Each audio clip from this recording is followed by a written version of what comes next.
Inaasahang maiigtingan pa ang pagpapatupad ng waste management sa La Trinidad, Benguet.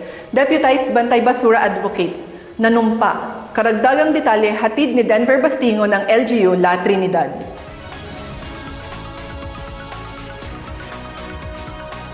Mahigit sa 100 Bantay Basura Advocates ang nadeputize at nanumpa sa bayan ng La Trinidad matapos sumailalim sa orientation at training program.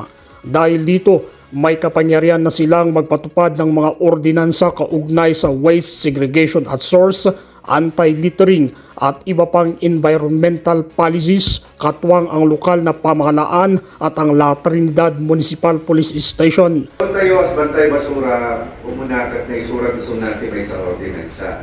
Pagbaga na ijay, natatayo, pagtumulong, tapno, bantayan tayo man, ikiman makuna na may isang kondisyon na ordinansa tayo na segregation at source. Ang principal na trabaho tayo dito ay katapno man ikan tayo kuma itinformasyon na ito kakailan na dapat isegregate na yung basura da. Isegregate na, ijay balbalay da, bago da ng ipan-ijay collection point. Otherwise, no handa ngayong segregate ay mabalinda nga talagang matiliw in violation of our ordinances. Bukod sa pagbabantay sa mga garbage collection points, inaasahan ding magsagawa ng inspection ang mga ito sa mga business establishments upang paalalahanan na ang mga negosyante sa tamang pamamahala ng kanilang basura. Manamnamang tumulong kayo ito, hindi pa nag-inspect kada itip business establishment. So, di ko na yung ordinance. So, yung DJ nga establishment, kat nahugit ni kastana nga agpati basura, may kang kayo itikarbungan nga mangdalaw. Kung nangibaga kanya na linis ang madi abusa. Ngayon ha?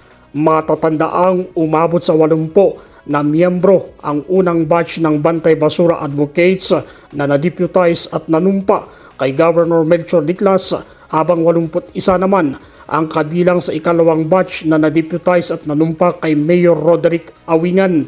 Nagpasalamat ang alkalde sa mga Bantay Basura Advocates sa kanilang dedikasyon upang mapanatili na malinis ang munisipyo ng La Trinidad. Denver Bastingo, Limitless La Trinidad.